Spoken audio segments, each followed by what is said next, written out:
Hello दोस्तों, नहर्स world में आपका स्वागत है। आज हम in the blink of an eye movie पर एक्सप्लेनेशन करेंगे। ये 2026 में रिलीज हुई थी। तो और देर न करते हुए चलिए सीधे वीडियो की ओर बढ़ते हैं। कहानी 45,000 साल पहले शुरू होती है, जहां हमें 3 जंगली लोगों से मिलवाया जाता है। पिता का नाम थारन है, उनकी पत्नी का नाम तारा है और उनकी बेटी का नाम लार्क है। ये तीनों एक गुफा में रहते हैं और बहुत मुश्किल जिंदगी जी रहे हैं। एक दिन वे एक सुंदर बच्चे को जन्म देते हैं और वे उसे पालने के लिए जरूरी चीजें इकट्ठा करने में लग जाते हैं।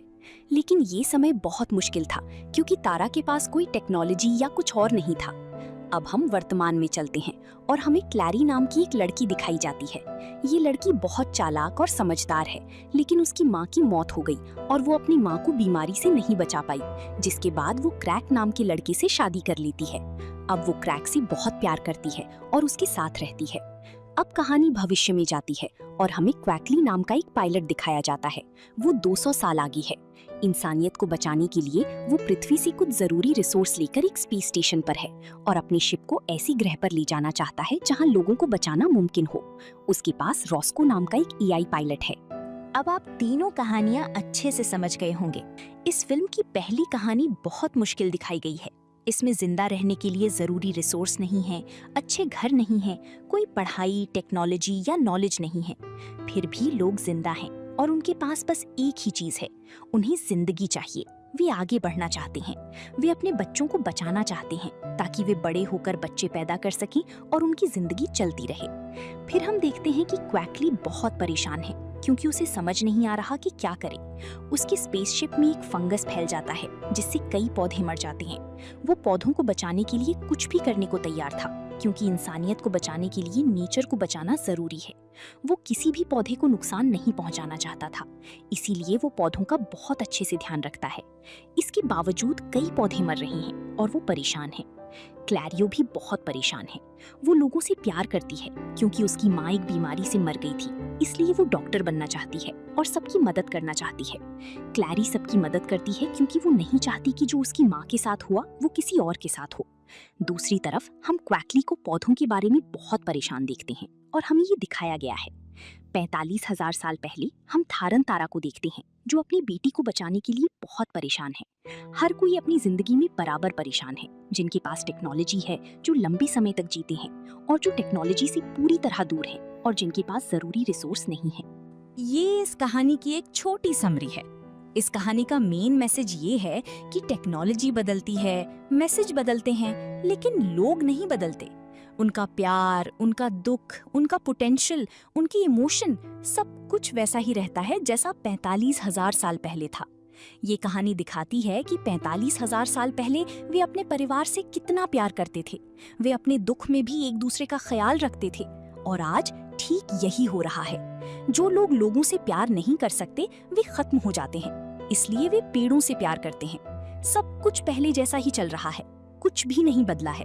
टेक्नोलॉजी और इतनी सारी सुविधाओं में बदलाव के बावजूद सब कुछ वैसा ही है जैसा 45,000 साल पहले था। अब बात करते हैं कि उनकी जिंदगी में क्या हो रहा है। आप टैरॉन को देखिए, एक छोटा बच्चा। उसके पास कोई सपोर्ट नहीं था और वो बहुत मुश्किल से जी रहा था। वो बहुत खतरे में था, लेकिन उसके पास खुद को बचाने के लिए जरूरी सामान नहीं था। और हमें एक और सीन दिखाया जाता है, जहां हम क्वैकली को देखते हैं। क्वैकली अपना काम अच्छे से कर रहा था और उस अखरोट की कहानी इन सब से जुड़ी हुई है, यानी वे सभी एक दूसरे से जुड़े हुए हैं। और आखिर में आपको पता चलता है कि वे एक दूसरे से कितने जुड़े हुए हैं। अब हम देखते हैं कि टैरन फिर से प्रेग्नेंट हो रही है और वो एक और सुंदर बच्चे को जन्म देने वाली है, क्योंकि उसका एक बच्चा मर गया था। जब टैरन एक और छोटे बच्चे को जन्म देती है, जिसकी वो अच्छी देखभाल करना और पालना चाहती थी, तो डायरेक्टर ने पास्ट, प्रेजेंट और फ्यूचर को सीरियसली कंफ्यूज कर दिया है। मैं उन्हें अलग करने की कोशिश कर रहा हूँ और इसीलिए मैं इस मूवी को लेकर इतना कंफ्यूज्ड हूँ। तो चलिए कहानी पर आगे बढ़ते हैं। पहले टैरन बहुत खुश था, क्योंकि उसका परिवार सेफ था। क्लैरी भी बहुत खुश थी, क्योंकि वो लोगों की मदद कर रहा था। अब क्वैकली को दिखाया गया है। उसके पौधे पहले की तरह ठीक हो रहे थे, वो भी बहुत खुश था। फिर कहानी एक मोड़ लेती है और हम ग्रेग को कस्टमर के बारे में परेशान देखते हैं। इस बीच पहले हम टेरा को देखते हैं, जो अपने नए बच्चे को लेकर बहुत स्ट्रेस में थी। उसे नहीं पता था कि उसे कैसे बचाए। उसका एक बेटा पहले ही मर चुका था। टैरन उसे हर रात खाना खिलाती थी और उसकी देखभाल करती थी, लेकिन उसकी बेटी तारा बहुत मुश्किल समय से गुजर रही थी। फिर ग्रेग को क्लैरी का कॉल आता है, लेकिन वो उसे इग्नोर कर देता है, जिससे पता चलता है कि उसकी जिंदगी में भी बहुत स्ट्रेस चल रहा है। इसके बाद हम क्लैरी को देखते हैं, जो इस बात से परेशान है कि ग्रेग ने उसका फोन काट दिया। इसके बाद हम क्वैकली को देखते हैं, जो अपने स्पेसशिप को लेकर बहुत परेशान था और स्पेसशिप को एक प्लैनेट पर ले जाने के लिए लगातार जानकारी इकट्ठा कर रहा था। फिर पहले हम देखते हैं कि टैरॉन का सामना किसी और खतरनाक चीज से होता है। कबीले के लोग उनसे मिले और उन सबको परिवार की तरह अपना लिया। टैरॉन कबीले के साथ रहकर बहुत खुश था। क्वैकली भी अपनी स्पेसशिप को सही दिशा में ले जाने की पूरी कोशिश कर रहा था।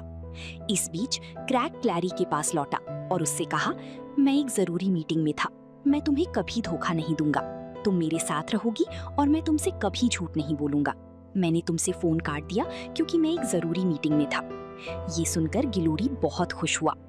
फिर हम देखते हैं कि टैरॉन नई टेक्नोलॉजी सीख रहा है, जैसे शंख बजाना, आवाजें निकालना, घर बनाना, घर के अंदर रहना और हथियार बनाना। उनकी जिंदगी आगे बढ़ती है। फिर हम देखते हैं कि क्लैरी और क्रैक अपनी शादी की सालगिरह मना रही हैं और वे बहुत खुश हैं।